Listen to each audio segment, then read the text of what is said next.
Welcome, everybody, to Rad Pod and Chill. I'm Heidi Kuda. I'm with Jim Stewartson and High Fidelity. We are an investigative show about disinformation, except on Thursday nights when we like to do a recap of our latest episode, as well as any breakers that are germane to the topics that we discuss. So how you boys doing? Pretty good. Not dead, not in jail. It's still a week, I'm not gonna lie, but You know, you just sounded like Peter Brady when he was going through puberty. Pretty good. did my voice crack? Yeah, it did. Are you having second puberty, Jim? Pretty good. God knows what Don't call it it is. male menopause. It's something. Yeah. Are you getting hair in weird places? Oh, stop it. Okay. No, we're not. No. I've been very open about my midlife crisis. Okay. So, well, that was funny. So what I was thinking about before we went live was how about almost 3 years ago, I called up my friend Jim and I'm like, hey, Jim, what do you think we start a podcast about disinformation? And you're like, yeah, Heidi, that sounds cool. And I'm laughing because it's been quite a ride, like Mr. Toad's wild ride. It's been a scene, man. It's been a scene. Close to 100 now. More than that, if we actually had mathematically tallied up all the breakers. But yeah, it's cool. Grateful to the beautiful art that we still use from our friend Sean Connor, and then we of course brought in wartime troll High Fidelity. And grateful to High Fidelity, who keeps us going week after week. But yeah, we got a 3rd anniversary coming up pretty Barely. soon. You do it. You do it. You do it. Somehow we stay afloat. I don't know. Yeah. Well, I learned some skills along the way. Figured it out. That's what we do. We do. For sure. Anyway, yeah. So yeah, Jim, what's going on? What's going on, Jim? Well, I don't know, a lot. Let's start with some good news. So last week, Mike Flynn announced that he got 8 subpoenas from we don't know where, but what we know now is that additionally, Mike Flynn Jr., who failed to debate me. Alunanon. Sorry. Also, Mary Flynn, who I call Adrenochrome Mary, because her big thing is organ harvesting, adrenochrome factories. Also, she wants to run a hospital in Sarasota. Literally, she wants to be on the board of a fucking hospital where people are inside of it. Yeah. Not adrenochrome victims or whatever, like an actual hospital, and that's a fucking problem. Bad scene, man. Bad scene. And also, I would note who else apparently got subpoenas, according to Mike Flynn, is my favorite Flynn, the runt of the litter, Joe Flynn, who recently deleted off of the Zitter machine because I suspect that he's nervous about various and sundry things, including the subpoenas that apparently he just got. How many? But let's be clear. This is subpoenas from somewhere. We have no idea if it has to do with Mike Flynn's indictment or anybody else's indictment. But the fact that the whole central Flynn org seems to have gotten some attention, appears to have inflamed them in a number of different ways, which we'll talk about. Can I just at any rate, somebody's paying attention to these fucking people, and that's a good thing. Yeah, and so all I want to say is, as we told our friends last week, because it was Mike Flynn himself, disgraced former Trump advisor, who said that it had something to do with all this electoral stuff going on in Arizona, and that's a direct quote from him being on one of those QAnon shows. Anyway, So, well, so hold on a second. Alluded to Arizona things, and it makes sense because there were recently 12, I think, indictments in Arizona. yeah. Trump, if people recall, was an unindicted co-conspirator on that. By the way, let me just say something. Unindicted co-conspirator means somebody didn't do their fucking job. Can we be real clear about this? Here's somebody who conspired with this person to commit a crime, which is a crime. So if you're an unindicted co-conspirator, somebody's not doing their fucking job. I feel like that's a simple thing. But we have a hell of a lot of unindicted co-conspirators going on around here, and on up in here. So because of the aforementioned Flynn saying this electoral stuff was going on in Arizona, I did reach out to the spokesperson for Arizona's Attorney General, Chris Mays' office. That spokesperson declined to comment due to a, quote, potential grand jury proceeding. So take that for what it's worth. More shall be revealed, I'm sure, but you know.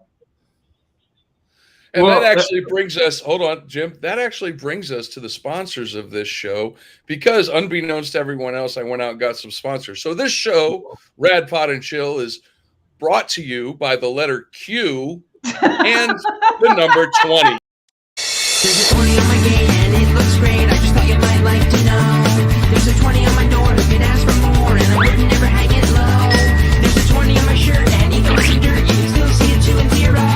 There's a 20 on my shoes and they help me cruise. With my friends I never run slow. 1, 2, 3, 4, 5, 6, 7, 8, 9, 10, 11, 12, 13, 14, 15, 16, 17, 18, 19, 20. 20! Because the Flynn family has at least 20 subpoenas. Well, that's if you include Junior. Didn't Junior say he received 8? No. We don't know the number of Joe's subpoenas, so I can't include those. So I went with 20. Yeah, it's a minimum of 20 subpoenas. So yeah, according to the Flynns. Well, right, and all they know literally how to do is lie. So God knows, but I based on their behavior in a number of different sort of capacities, it very much seems like there is a desire to accelerate whatever the fuck it is that they have going on. Yeah. And I wanted to mention, since Hi-Fi showed the lovely picture of Mr. Flynn with the Q sign, I wanted to point out, yes.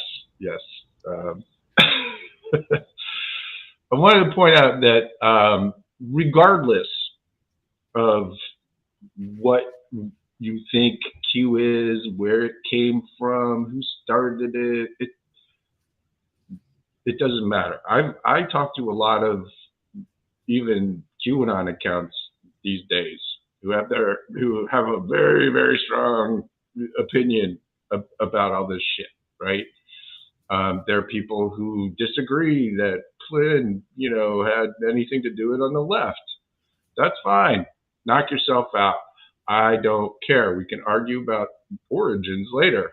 What's important is that this guy, this retired general officer in the United States military, who runs around bearing his 3 stars, is in fact mobilizing QAnon right now as we speak. He goes on QAnon shows.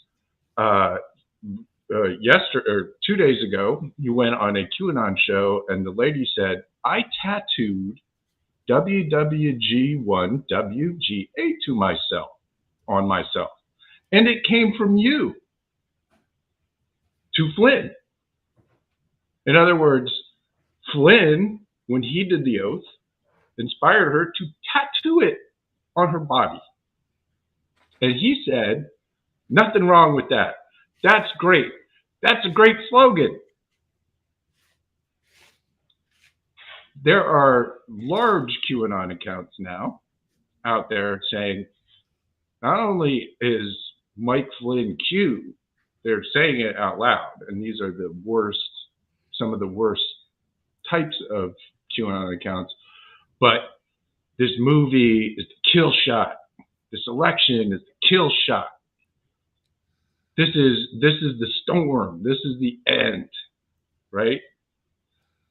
And remember, this movement, we'll call it that, has been at this for actually 8 years, but QAnon itself for 6. These people have been getting radicalized for a very long time. And regardless of how it started, this man is mobilizing them. He's giving them, and this is very important, and hat tip Midas touch. He's giving away AR-15s now. Trigger the libs, he says. Because in some real estate scam that he's got going on, he's going to give away AR-15s. You know who else gave away AR-15s? Was Lee fucking Dundas at the Reawaken tour. She had a gunathon or some shit. I can't remember what she called it. But on stage at Flynn's QAnon Christo-Fascist PSYOP event, she's giving away AR-15s. Mike Flynn giving away AR-15s. Lee Dundas, the Scientologist. Yes. Two hours ago, I saw Flynn on his Reawaken tour podcast with Pastor Leon Benjamin, who said that we need to shed blood for America. We need to be ready to die for America. And Mike Flynn's reaction to that was, people need to be held accountable. He didn't say that, dial it back. He said, yep. And we're going to go after our enemies. So regardless of how it happened, let's put it this way. You've got this guy doing it now, running around the country, setting up a national insurrection. I'm going to say again, this is what he is doing. I've been studying this man for 4 fucking years. He's traveling around the country getting people ready. So let's argue about whatever later. Disagreements about, how shit happened. I don't really care at this point. Although I certainly have my own receipts. What matters is right now, there's a large white nationalist insurgency being radicalized. It's, as Flynn said, irregular warfare at its finest. And I will land here. As you recall, irregular warfare, which Mike Flynn said he employed in 2016, is defined in U.S. doctrine, which Mike Flynn is very familiar with, as a violent struggle between state and non-state actors for influence and control over a population. That is what's happening. And this is existential for them. And it turns out for us. Yeah. But the reason why it's being accelerated so hard is because this is their last shot. Yeah. They have no more limits. So to anybody who gives a shit, let's agree to disagree. Yeah. I'm finding a lot of value in that idea. And I know I said I was going to land, but I'm going to land here instead. No, keep going. Talking to people is okay. Talking to people you vehemently disagree with on things is okay. It is okay to agree to disagree with people. I find it refreshing to just say, look, here's the thing that we can agree on. For example, there are some QAnon accounts who think Mike Flynn's a fucking traitor. And this is important. Their moral line was they saw that he was responsible for organizing and inspiring the insurrection. That was their moral line. They said, this is America. That's not how we do elections. That's not how we choose our leaders. And they made the decision to not go along with it. So for a few of those people, I agreed to disagree with them on a lot of shit. Donald Trump, they're all involved in all kinds of shit I disagree with. But they're people who do not want to see a violent outcome to the current insurgency that we're seeing. And I can respect that. I can respect people who, regardless of why they got where they are, and most of them got there, frankly, because of psychological warfare, but it doesn't matter how they got where they are. If they can agree that America is a constitutional democracy, that we have a peaceful transition of power, and that human beings should not be attacked by others for political purposes, those are people I can talk to. So I just wanted to put that out there that, look, we got 6 months.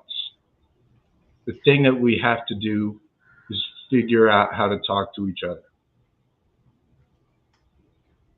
Yeah, it's fun. It's funny. Jason Van Tatenhove, who was the Oath Keeper propagandist, said that. He's been saying that. That's basically what he preaches.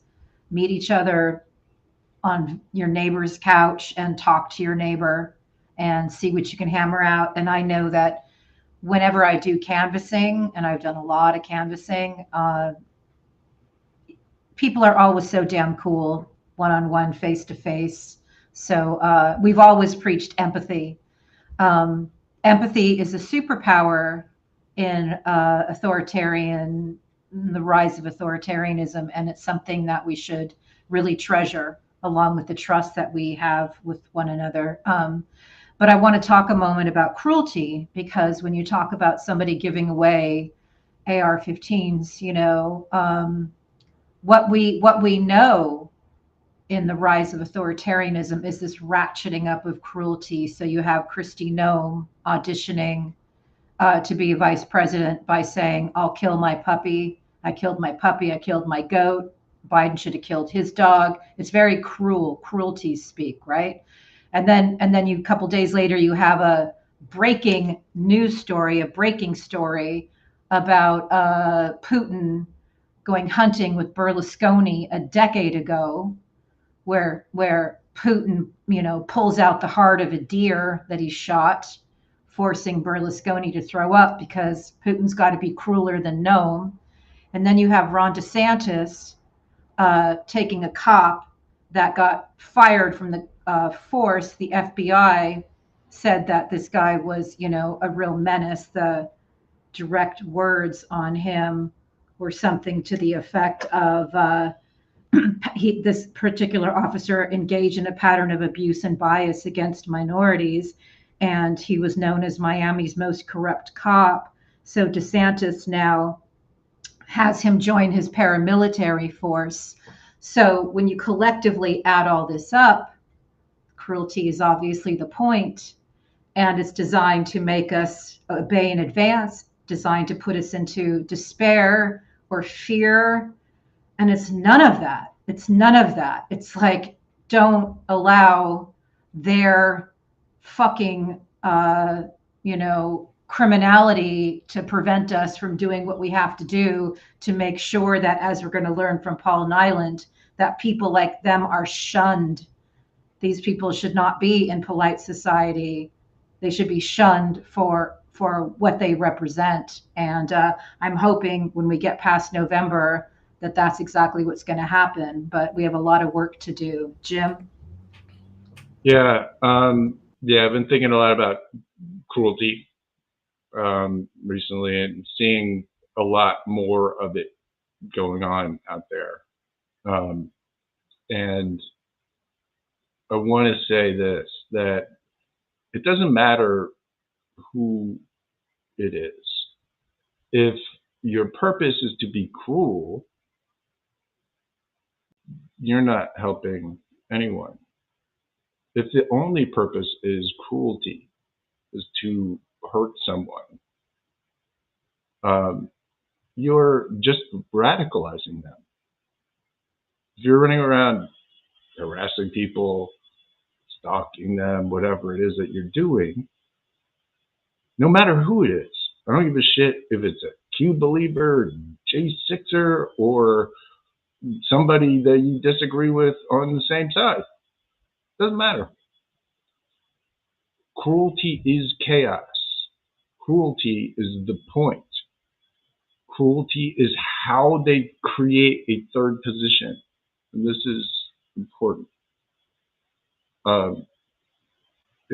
In election years and, you know, in operations for decades, close to a century, the KGB and its successors, and the United States to some extent, but it's largely a sort of Russian intelligence thing, is creating a third position in a country. And the point of the third position is to create a radical, non-political center that pulls in the extremes from the left and the right. And they join together in a sort of unholy alliance in order to bring down either the deep state or the capitalist pigs, or depending on what side you're on, the government in the United States is a terrible shithole in one way or the other, right? And all of these enormous sort of propaganda waves that you're seeing are designed to create this, right? Oh my God, Joe Biden is, and this is important, Haifa, do you have a tweet? There are people on both sides of the horrible conflict in the Middle East using as an excuse to not vote for Joe Biden. You've got white privileged millionaires fucking, you know, spewing about how, oh, you can't vote for Joe Biden because of Gaza. And then you have the next guy, you can't vote for Joe Biden because of Israel. Guess what?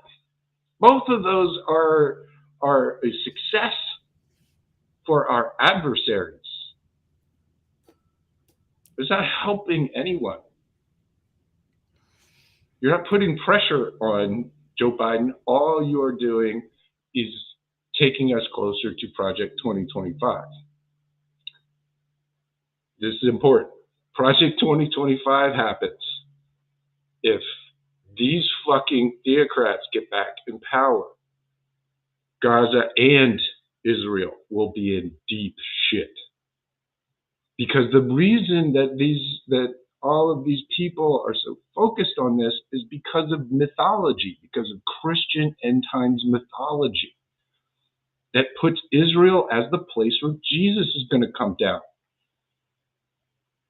And so the Christo-fascists and our adversaries like Putin and others who want us to be distracted, who want us to be divided, use it as a way to do it. And you have idiots like these who think they're being super edgy or whatever, just helping our adversaries both foreign and domestic. Let's not do that. Let's not do that.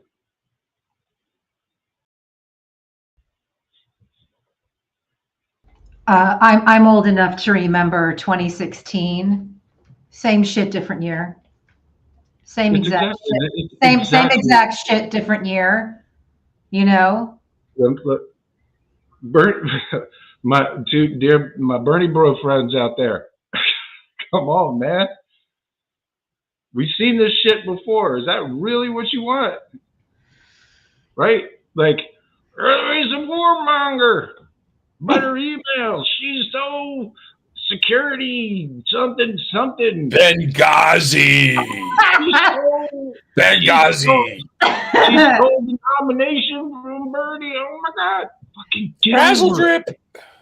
Okay, so this is the perfect place to remind our viewers who have been with us for a long time, the Hydra head that's behind all of this. So let's go to Paul Nyland's first clip. We have a friend who is a reporter in Ukraine. He also founded Lifeline Ukraine, which is the nation's first suicide hotline. He did that a decade ago because of the peak in veteran suicides, because as he reminded us, war is hell, and people who have to fight these wars see a lot of ugly shit. And then he also became a reporter because he literally watched what happened a decade ago when Russia invaded Ukraine and pretended it didn't. And he started to see billboards pop up on the side of the road with like Nazi symbols saying, you know, if you vote for this, you're voting for this. And it was like, he was like, this is not real. This is not reality. There is a real, you know, truth here, and it wasn't being properly reported. And unfortunately, the West got its first real good whiff of information warfare. And we've now been on the receiving end of the great information war for a decade. And so high fidelity, Paul Nyland's first clip, please. What do you think has changed with the Russian people that they have this appetite for the slaughter of their citizens? Because I think back to Afghanistan, and they hit, 100,000, and people in Russia were freaked. Mm-hmm. And now 3-4 times that in Ukraine, but it's okay to the Russian people. Is it just the brainwashing of the Russian government? What is? Okay, so the Afghanistan comparison is very interesting because that was a conflict that the Soviet Union were involved in for a decade of war, and they saw a fraction of the casualties that they've seen here in just a little over 2 years in Ukraine. I saw this report from the UK Defence Ministry as well, and it was 465,000 dead and wounded, not just dead. Okay. But in a Western expectation, we would expect to see the killed in action to wounded in action ratio to be 1-6, 1-7, something like that. But with the Russians, it's probably like 1-1, right? Because they don't do medivac.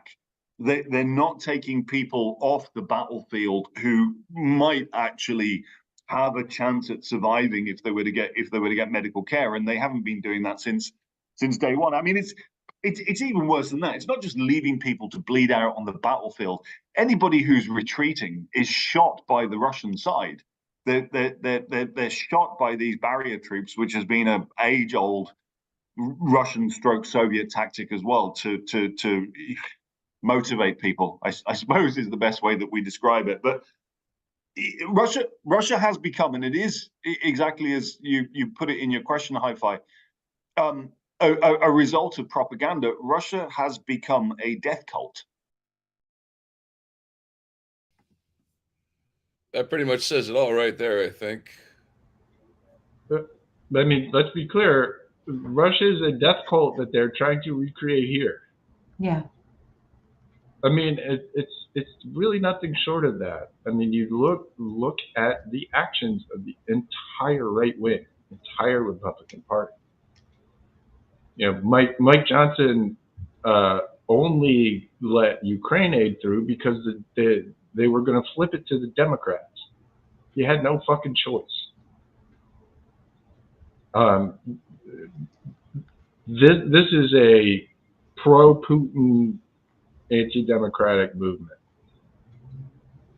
and Putin is full of everything that Putin has been doing over there in terms of taking away women's rights, taking away LGBTQ plus rights, taking away all the rights, and this is important. His guy Dugin, and I've talked about him a lot before, is just saying out loud, we need to install a new reality.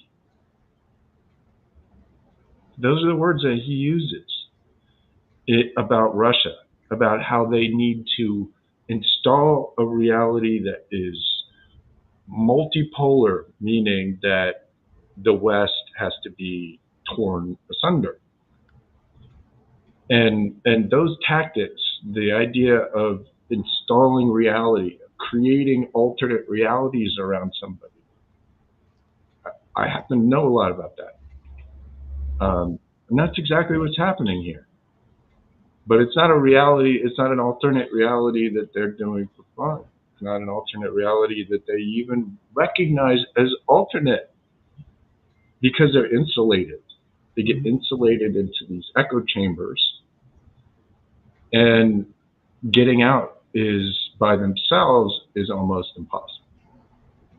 That's why we have to punch up, stop fucking around here, and demand that the institutions, including the press,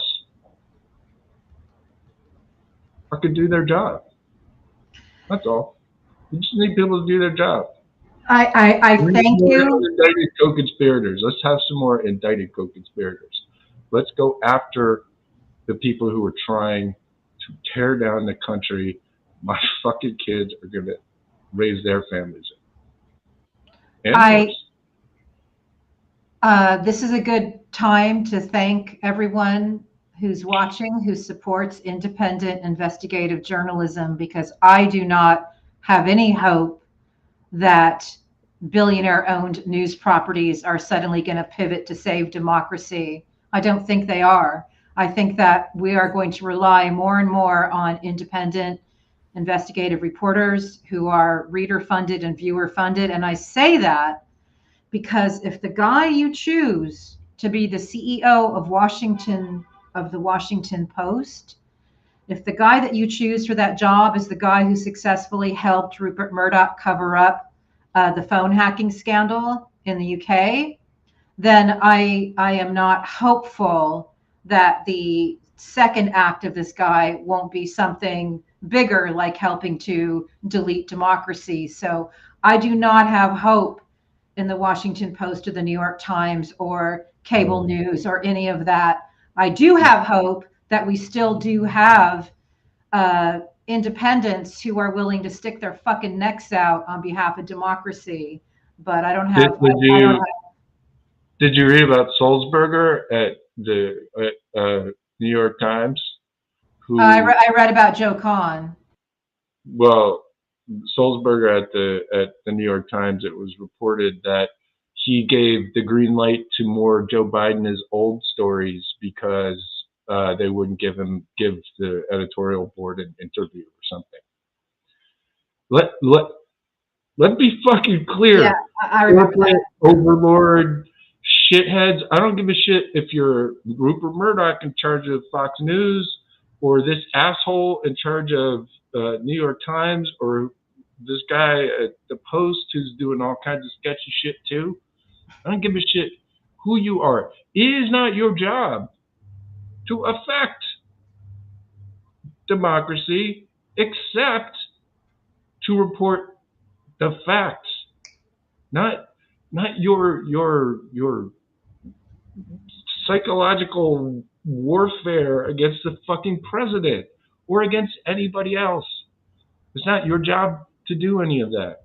It's your job to say, look, We have a country, a democracy, a constitutional democracy. It has the rule of law.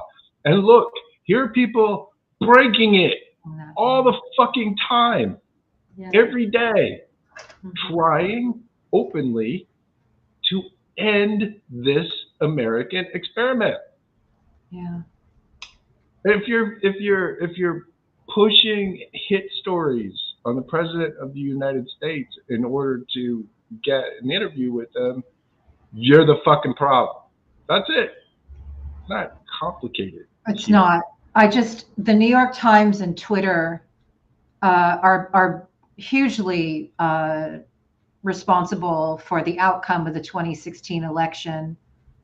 Council for National Policy did its own study finding out that Twitter was responsible for helping Trump. And we know all those millions of stories that the New York Times did on but her emails, did not help. And then, of course, a couple of days before the election, coming out with the headline about, FBI says, Trump not involved with Russia. And, Can we talk about that? Yeah. Because I think because remember, what was that about? Why? A lot. We can agree on this. It was not a good thing for Hillary Clinton's campaign for James Comey to say 11 days before the election, oh, that whole emails thing that we fucking went through for months and months, and Jesus Christ, everybody's tired of it. Oh, that was real. Or maybe it was because we found some new secret emails. Where were the secret emails? The secret emails were supposed to be on Anthony Weiner's fucking laptop. Who made up that story? Eric Prince. And he spread it through Breitbart, Steve Bannon. And then who promoted that with MAGA3X on Twitter? Over again. Mike fucking Flynn. We got the same fucking people doing the same shit. Now, how did the New York Times get fooled into saying that the FBI sees no connection to Russia? Well, there were high-level sources within the FBI. Now recall, who was running counterintelligence for the FBI during the 2016 election? Charles McGonigal. Charles fucking McGonigal, who was a Russian asset. Yeah. Who was Deripaska's dude. Yeah. And he is almost certainly the guy who told the editor of the New York Times or whoever it was who pushed that story. So we're seeing some version of that again. And let me explain briefly. Remember, the FBI actively sought to prevent Merrick Garland from seeking indictments above Proud Boys for 2 years. And that was because of the FBI. The FBI who ignored a whole bunch of us who were screaming our fucking head off before J6. And then for almost 4 years now after. That is a problem. That's a problem at the FBI. There's just, I'm sorry, but if you can give me a different interpretation, then there's something still terribly wrong at the FBI. I'd love to hear. But I think for me, it's just another reason why we collectively must use our voices. We must, where we can, agree to disagree with people. Agree. You pick your own red line or whatever it is. My red line is you love this fucking country. You believe in the Constitution, a peaceful transition of power, and you have empathy of any kind in your heart for anyone. I have no time for sociopaths, psychopaths, for people who don't care about other people. Because they're the problem. Yeah. They're the ones that are using human beings for their own purposes. I reject that. Word. I just want to contribute something Monique Kamara said when we last interviewed her a week or so ago. When I asked her why the U.S. is having trouble, with foreign agent woes and treason, she said, you can catch a spy, but then you have to admit that there may be people internally, domestically, helping them, and that's political suicide.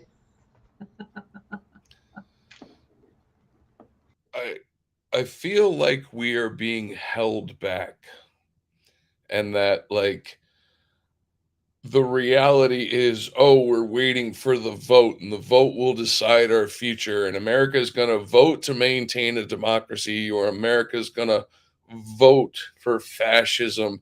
And I don't think that's the problem we're facing. I think the problem we're facing is there are going to be incidents of mass violence occurring around America thanks to Mike Flynn's radicalized, theocratic, fascist insurgent network. I mean, it is Al Qaeda, it is ISIS, just in Christian national flavor.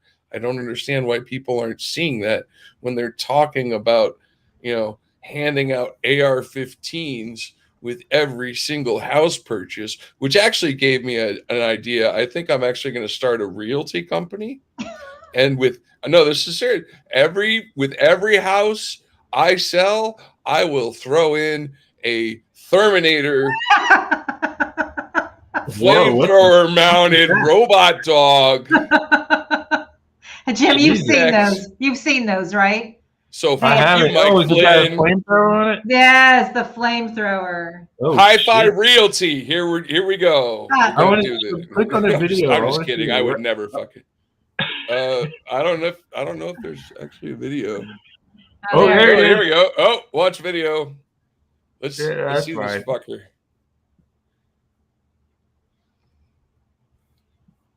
This is Yeah. I want to see flames. Did it start? It's starting forest fires. Oh my God. Why would they? That's a good thing, actually. To controlled burns are critical. Controlled burn, is that what we're doing with this thing? Yeah, I mean, it looks like that's what. I mean, this looks like it's warfare, but I could see how like the Forest Service might use something like that to do a controlled burn, because sometimes they have to cut off a fire or something before it's like a fire is raging, and so they will burn a swath. So anyway, I'm trying to think of a peaceful reason to have one of those fucking things. High realty. Get yourself a robot flamethrower dog. I guarantee you there is some like high school dropout in Florida running for Congress who's got one of those that they're going to use in their promo video. Totally. I can't believe we're already 45 minutes in. I would very much like to show, I think we have 2 or 3 more clips. There's another one, a couple short ones from Paul, but they all relate to what we're talking about because, as Jim is saying, it's coming here. It's not, this isn't a dress rehearsal, like it's the real deal. So let's decide what kind of future we want. Here's some more, Paul. The domestic propaganda that the Kremlin churns out has done this. It has turned this country, into a fascist state. I've written about that for Byline Times as well. The definition of fascism and how Russia meets all of those criteria. It is a fascist state. It's also a death cult, and it's a place where people are indoctrinated through propaganda into believing the lies about the reason for this war. I watched a documentary. He goes on to talk about a documentary he watched with an 86-year-old woman who was asked, why is Russia invading Ukraine? And the woman's like, oh, because they're Nazis. And then she laughed because she didn't believe it. Or if she did, she knew it sounded stupid.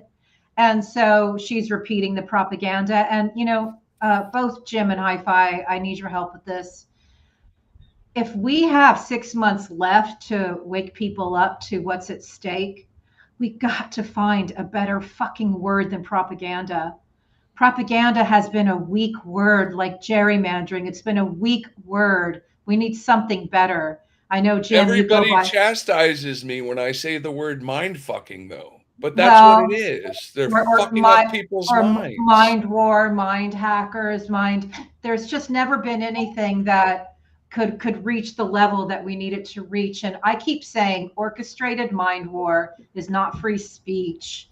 Any way you can help me refine that, please do. But that's what we're dealing with. And of course, in all my study of what happened once Putin came to power in Russia, everything that he did with his KGB spy background and all of his St. Petersburg gangster cronies is happening here. And it was tried out in Estonia and tried out in Ukraine and in various. And why do you think the Georgians are fighting so hard? Because they know Okay, what this stuff is. Yes, hi-fi. let me try this.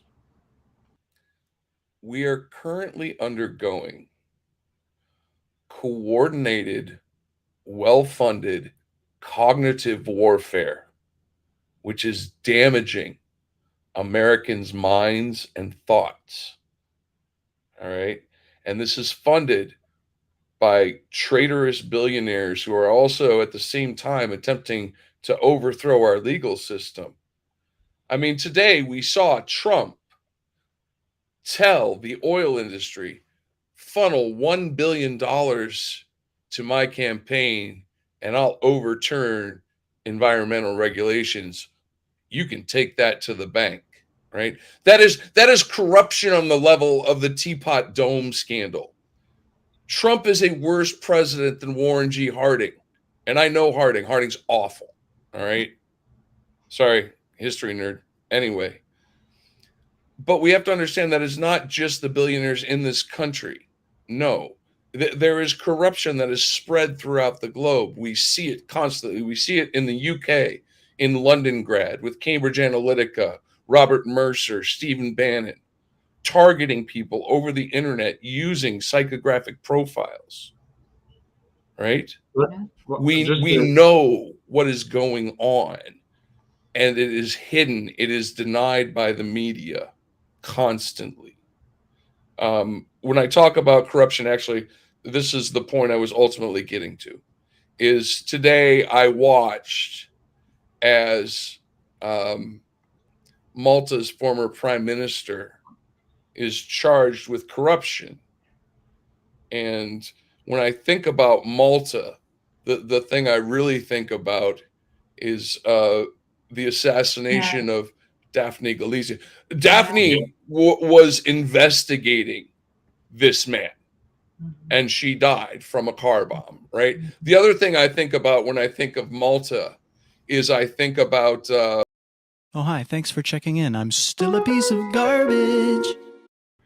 Because just recently, we learned that Peter Thiel is seeking a Maltese passport. So that leads me to this question. Now that Joseph Muscat, the former corrupt PM of Malta, is in need of some legal defense and whatnot, will he be doing the same as Austria's corrupt former prime minister? And will he be joining Thiel Capital to gain some income? Hi-fi. I saw how you mapped that out. I saw that. That was, wow. Damn. Good job. Sorry. Buddy. Good job. Peter Thiel, Eric Prince, a lot of people. Robert Mercer. Very interested in Malta. Malta has in recent decades been highly corrupted. There is a shitload of organized crime going on there. There are, terrorists coming out of there. A lot. There's connections with that place to some of the white nationalist terrorists, mass murders that we've seen, who had, insignia on their weaponry, connecting them to Christo-fascist elements, etc. It's a weird fucking place that has gone through scary transformation, and sells, and it's important, passports for $500,000 or whatever. You have to buy a place, and you have to go through a couple hoops. Yeah. Also, if people recall, Peter Thiel also has citizenship in New Zealand. Yeah, I do recall which is where a whole bunch of billionaires, oligarchs, who have set up giant compounds and have islands and fucking, they're off in their green pasture land or whatever, while the rest of the earth burns up in a fire or whatever it is, right? Like, Peter Thiel's entire business empire is set up to profit from war, suffering, and death, as is Eric Prince's, right? They are war profiteers.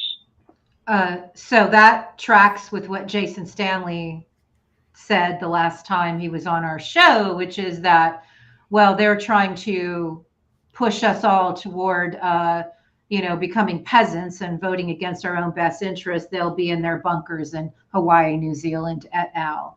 So that makes perfect sense. Yeah, they got them in Hawaii too, but New Zealand is the big. And somehow Peter Thiel managed to get himself a passport, having visited there like 3 fucking times. Mm-hmm. Like, well, it was money. It was a lot. If you want to go down a rabbit hole, look into Peter Thiel's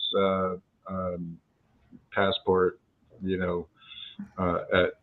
In New Zealand, some crazy shit going on. Kim.com is involved. If you guys don't know about Kim.com, holy the marshmallow fuck. Nazi. Marshmallow Nazi, yeah, who's involved in all kinds of shit. Who had LARPs on 8chan and stuff, like a hacker involved in all kinds of crazy massive shit. Copyright theft through Mega, and yeah. Before we move on, everybody you're mentioning prior to the fellow you just mentioned I've documented in my American Monster series, and as I was putting some thought into the phone hacking scandal, which is hitting a milestone, and the fact that a Murdoch goon is now CEO of the Washington Post, it occurred to me that the likely sequence of events when Tucker Carlson was fired and handed off to Elon Musk like a dirty baton was not a coincidence. And so I had Hi-Fi do a cursory timeline, and this I find is interesting. February of 2023, Musk and Murdoch meet, and we have that famous photo of them. April of 2023, Tucker Carlson's fired. June of 2023, Tucker interviews Musk. September 2023, Tucker is now bigger than before, says Musk. And then December 2023, Tucker starts his new network where interviewing genocidal criminals is normalized. So I just thought, Who funded said network?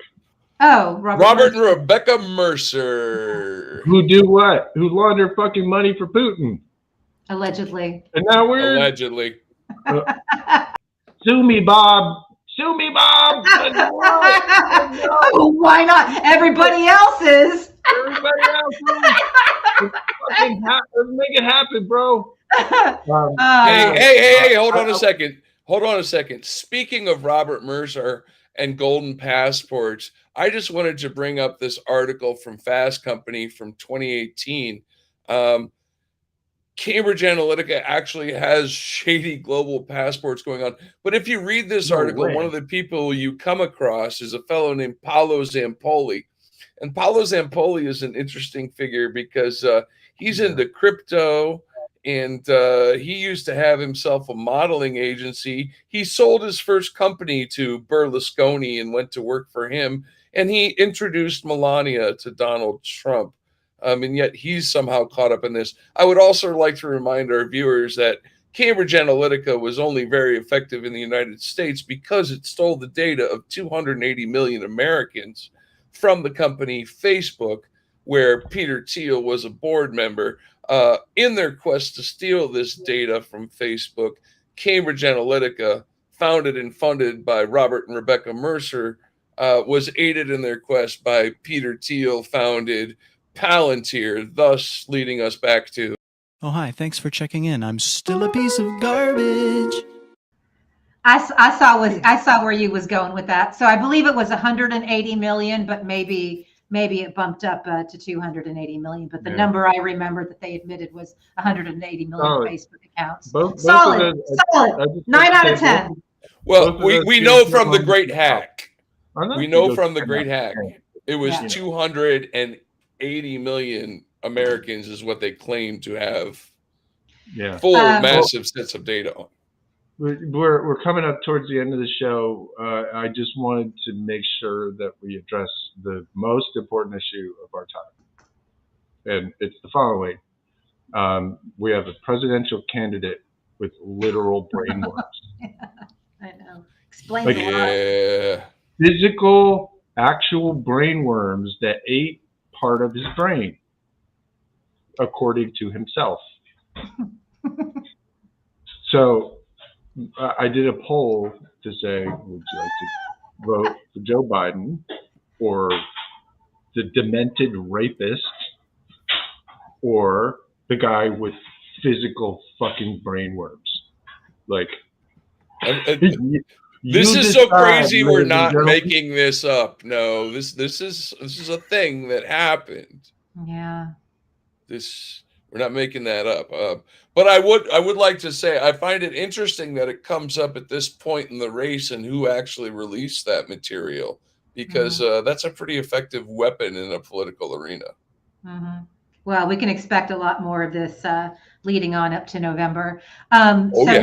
We have one or two more clips from Paul, and I'd like our audience to hear them because thousands of people see the highlight clips and a few hundred may watch the YouTube. So it's important we get out the most relevant messaging. Here's some more, Paul. My advice would be, I mean, first of all, there is an objective reality. That's the first thing. There are things that are true and there are things that are not true. And those people who lie to you, whether it's Trump, whether it's the dog killer, whether it's Carlson or Alex Jones or whatever, they should be shunned from decent society. Like, who the fuck do you think you are? Yes. How dare you treat people? I love it. I just love it. Who the fuck do you think you are? Who the fuck does Alex Jones think he is? Why hasn't he paid his motherfucking bills? Why is he still on the air? Why is anybody listening to that asshole? Why? I don't know. Sorry. I don't know. That's right. Fuck you, Alex Jones. Sorry. Yeah, unfortunately, he's entertaining to a lot of people. Yeah, well, it's like what Michael Weiss was saying, people are just marching off the cliff and there's, Russians holding up the signs going this way. He's Neo Rush Limbaugh, right? He's QAnon Rush Limbaugh. He's the loudest motherfucker in the room who's going to say all the quiet parts. Well, according to Tucker Carlson, he's a sage. He's has some magical quality. No, I know. And our boy Mike Flynn, also a big fan of Alex Jones. All of a sudden, Alex Jones, just as a weird offshoot, Alex Jones said that he had lunch with Mike Flynn, and he said, "You know what? You should just take over that whole Q thing." Oh wow, that'd be cool. Yeah, he said that just, out loud. Just take it over, huh? Like, oh, okay. Well, is everything just out in the open now? Like that was in 2019 is when he said that conversation happened. But it was like, what do you mean you just told him? Oh, just take it over. How the fuck? Anyway, that's a different story. Alex Jones is a fucking organized criminal and an agent of several foreign powers, and that motherfucker should be imprisoned for a really long time. If we're taking bets with our viewers, how many more times do you think Tucker and Alex will interview Alexander Dugin between now and November? God, who knows? But yeah, I mean, Tucker interviewed Putin's brain, and everybody was all the Nazis. Here was the interesting thing about Dugin and his interview. All the people on the far right loved it, but a whole bunch of these assholes pretending to be on the far left also, right? The Hinkles and these motherfuckers, like, yeah, Dugin. Both of these nihilistic holes are just that. They're just nihilism with different words. They're not going to like fascism either. They're not going to like it. That's the thing. Your depression, should not seal my fate or my family's or my friends. Yeah. Right? Word. Buck up, guys. We're still here. We still have a democracy. It's savable. Mm-hmm. Stop trying to end it because you're bored or sad or whatever your problem is. Okay? Let's just try and save this fucker right now. Okay? In the meantime, buckle up because it's going to be a bumpy ride between now and November for show. Hey, I got to point something out that kind of went under the radar. But I thought we were done. No, we're not done yet because I got one final thing I got to talk about that nobody's talking about, and it needs to be talked about. If you go back and watch the very first episode of Rad Pod, we talked with Mr. David Troy about money laundering and crypto and how crypto is not a good thing. And no one seems to be talking about this in the media. Not only that, but Trump said that his campaign will be accepting crypto. If you haven't watched episode 1 of Radicalized True Survives podcast, please do so. Like, subscribe, donate.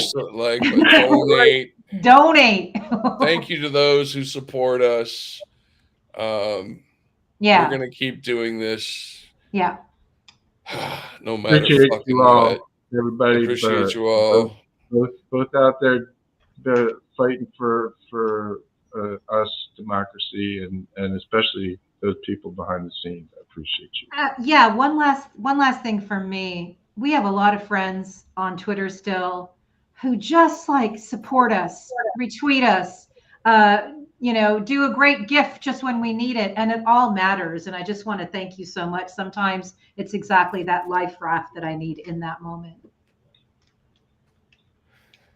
Speaking of life rafts, something that gives me a little bit of hope, kind of keeps me alive. I'm going to give our last 25 seconds here to a young lady that says some good shit. I recognize that policy is not as important as character is in this upcoming election.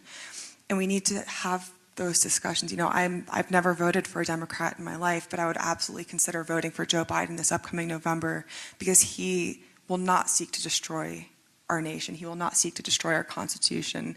And he has the statesman character that we need in an elected official.